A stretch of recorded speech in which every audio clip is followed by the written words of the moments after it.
Irene Wall from the City Neighborhood Council. Yeah, thank you. Good afternoon. I guess it's technically still morning. Seattle was heralded for its innovation in citizen-led neighborhood planning in the 1990s. Since then, neighborhood planning has drifted away from being a comprehensive and grassroots effort to a staff-driven effort with a limited focus on upzoning to accommodate growth. Do you believe that current residents in Seattle's diverse neighborhoods should have more say over land use and zoning issues in their neighborhoods, and how much more? So this is another cornerstone of my program. When I was talking about flipping the decision-making process from the top down to a bottom up, neighborhood councils are a key component of that.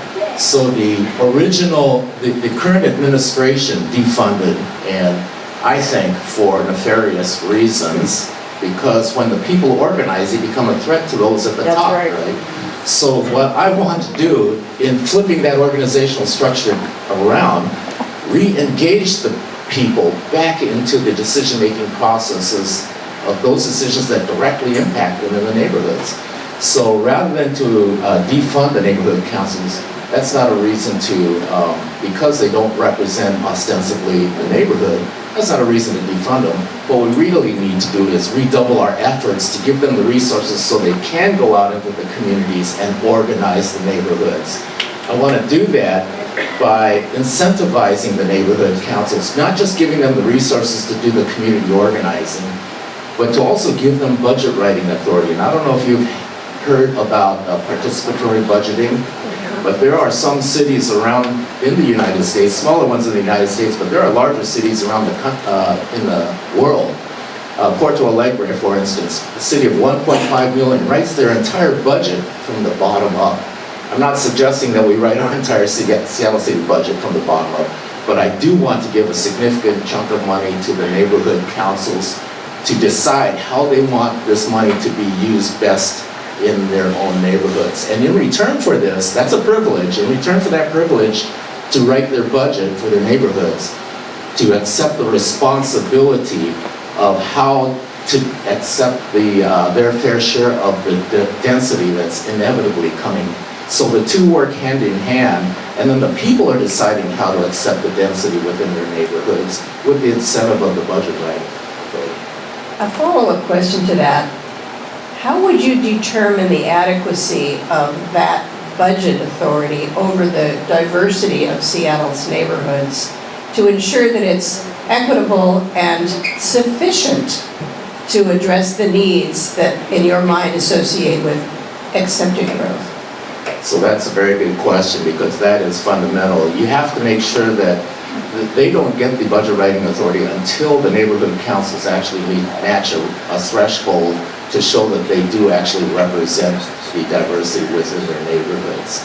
Once that threshold is met, and I don't know specifically what those thresholds would be at this point, because there's so many different neighborhoods in the city, but we have to make sure that they do represent that diversity.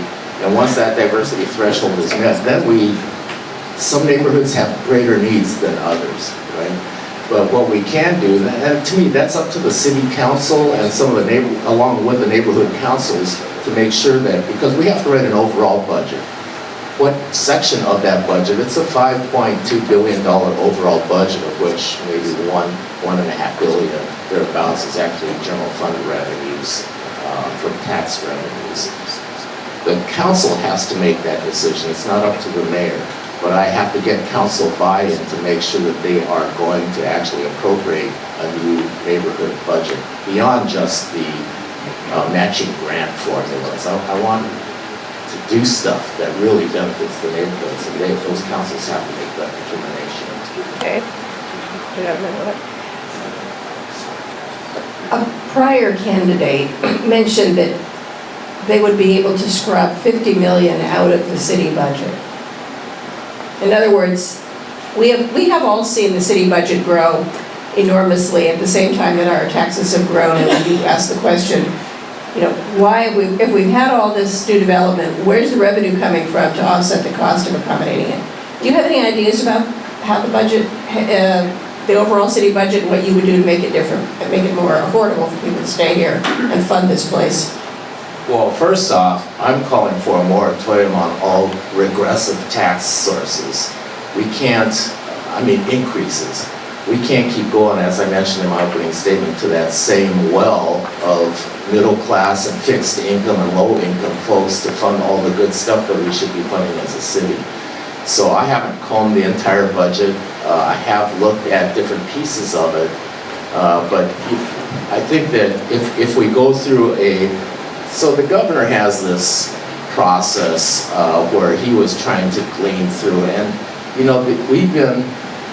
I think the city of Seattle is spending a lot of money just on middle management. So I think that's a clear area where we should take a look at and say, do we really need so many people, so many chefs in the kitchen, so to speak?